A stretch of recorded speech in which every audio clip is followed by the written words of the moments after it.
hubby is retiring, so to celebrate, I'm taking our parents to Germany today. I'm using your platinum card for the trip and plan to have a great time with it. This is going to be an amazing trip. What are you talking about? Exactly what I said.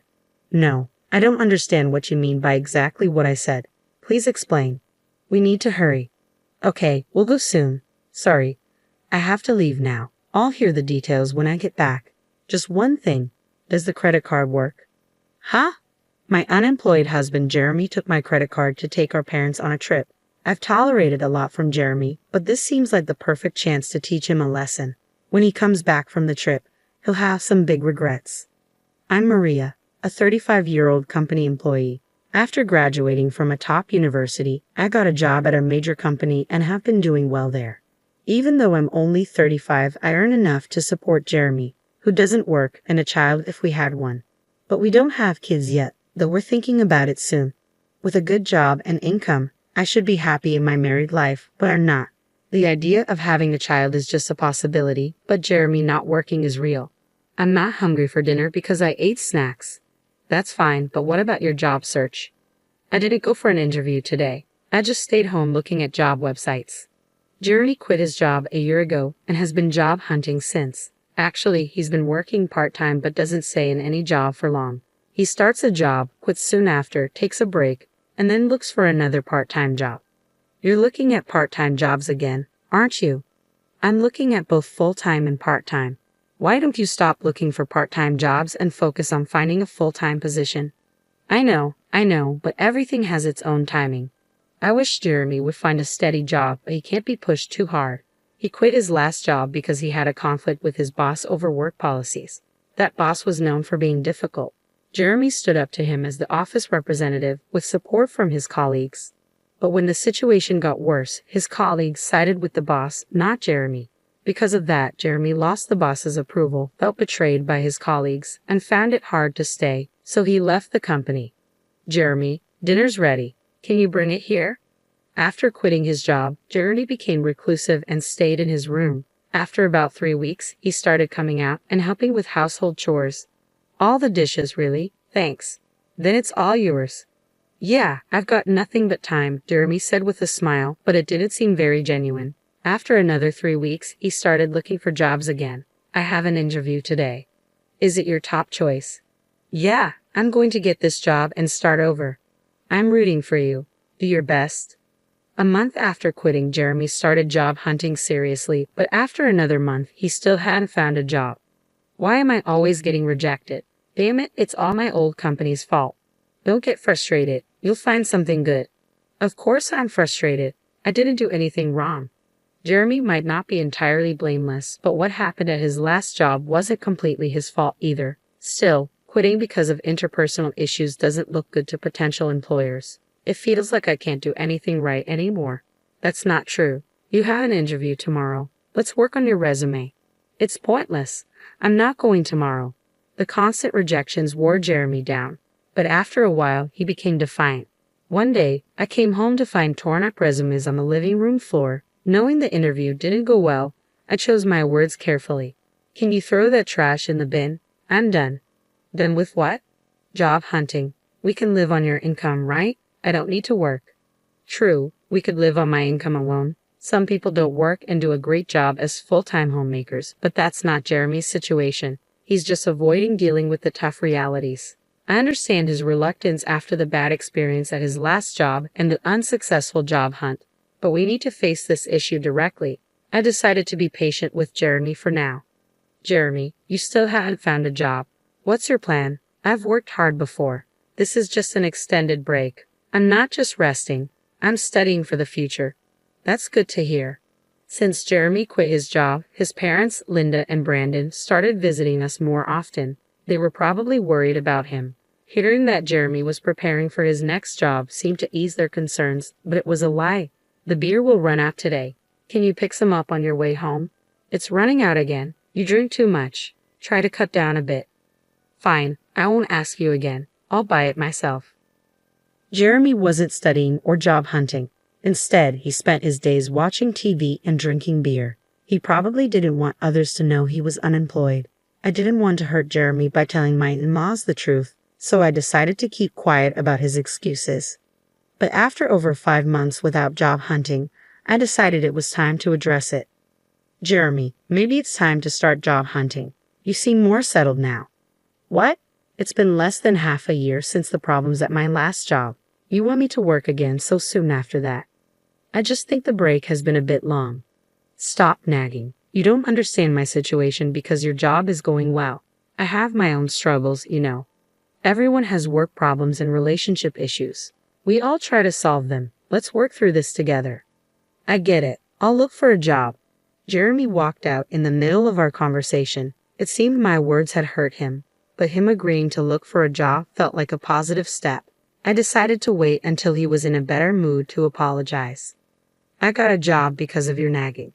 That's great. Where? At a nearby supermarket. So, you'll need to learn and work hard, right? It's just part-time. No need to work too hard. Part-time or not, a job is a job. Is that a problem? I wanted to say something to Jeremy, but maybe starting a little work could help him get back on track.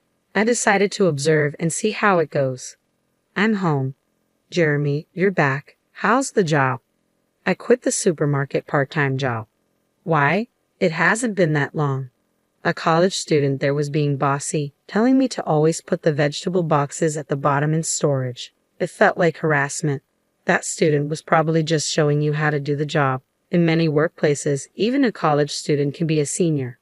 Jeremy kept finding new jobs but couldn't stick with any of them. It's been a year, and he still hasn't managed to keep a job for long. Jeremy, what job are you doing now? I'm working part-time at a pub now. I've never worked in food and beverage before, but it's interesting. I think I've finally found my calling. Really? That's great, but isn't the pay from a part-time restaurant job kind of low?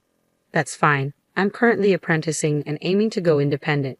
So you plan to own your own place someday? Exactly. The income is small now, but I'm working hard for that goal. Then take this. Treat yourself to something nice for once. Jeremy continued to put on a good front in front of his parents, but it was all lies. He quit the pub job just 4 days after this conversation and even took an allowance from his parents. I couldn't help but feel disappointed in my husband, so I decided it was time to be firmer. Hey Jeremy, we need to talk later. I'm at a good part in the movie. You can pause it. I took the remote control from the table, paused the movie, and started the conversation. It's just pressing pause at a crucial moment. What's up? Jeremy, you're 38, right? That's a prime working age. Don't you think about the future? Spending all day at home drinking and watching TV isn't a plan. The future? There are plenty of 38-year-olds who aren't working. Many people enjoy life without a job. True, but those people usually have something else they're passionate about. Do you have anything like that? Yeah. I know you're upset about me not working. I'll look for another part-time job. Jeremy seems set on sticking with part-time work. Given his reasons for leaving previous jobs and his struggles with job hunting, I had tried to be gentle, but it was time for him to get serious. I needed to be stricter. One day at work, I got a text from Jeremy. Dad's retiring, so we're going to Germany to celebrate starting today. I'm borrowing your platinum card to splurge on the trip. I panicked and called him right away. What do you mean, a trip? Exactly what I said. I don't understand. Please explain. There are so many problems here. It's okay to celebrate Brandon's retirement, but he should have asked me before using my money and borrowing the credit card. It feels like stealing. And why am I paying for a trip to Germany that I'm not even going on? Jeremy was probably bragging to his parents, claiming the money was from his savings. The thought of it infuriated me, but one thing Jeremy said caught my attention. You mentioned borrowing a credit card. The one for our house? Yeah. Why do I have a platinum card? Some people think you need a high income for it, but that's not true. Your credit history, stable income, and other factors matter, and it's achievable even in your 40s. The annual fee is high, but I use it for the benefits and points. However, that credit card is in my wallet. So you took the credit card from home? Yeah, so I'm counting on you for the payment. Jeremy was excited about his trip to Germany and spoke to me in a provocative tone. I had been patient with him for a long time, but this seemed like a good opportunity to address the situation. Jeremy thought he was being clever by taking my credit card and acting all cheerful, but he was in for a surprise. What are you doing? We need to go. Got it. I'm coming. Sorry, I need to move on now. I'll hear the details when I get back. Just one more thing. The credit card you took won't work. What? That can't be right. It's in Maria's name, and the expiry date is this month. It's short, but it shouldn't be a problem. You're lying, right? Maria, you're lying to stop me from using the card, aren't you? Yes, it expires this month. That's why I've already received a new credit card. What does that mean? So, I have 2 credit cards right now. When a new one is activated, the old one sometimes stops working. I've already started using the new card, so the one you took won't work. You're kidding, right? You think I'm lying? If you don't believe me, I can send you the link to the credit card website, or you could just try using the card yourself. It would be interesting to see you try to pay with a card that doesn't work. This credit card really won't work. Hey, hurry up. I hear his parents calling him in the background, but Jeremy, realizing the card won't work, seems too flustered to pay them any attention. What should I do? I told them I'd pay for everything except the round-trip travel. Oh, so they covered the flight? Yes. Dad felt bad about having all the trip costs covered. What should I do? I'm about to take a cab, and I don't even have money for that. That's not my problem. You said you'd pay for everything except the flight. Using my credit card in the first place was wrong. Pay with your own money. How can I? I don't have any money. Exactly.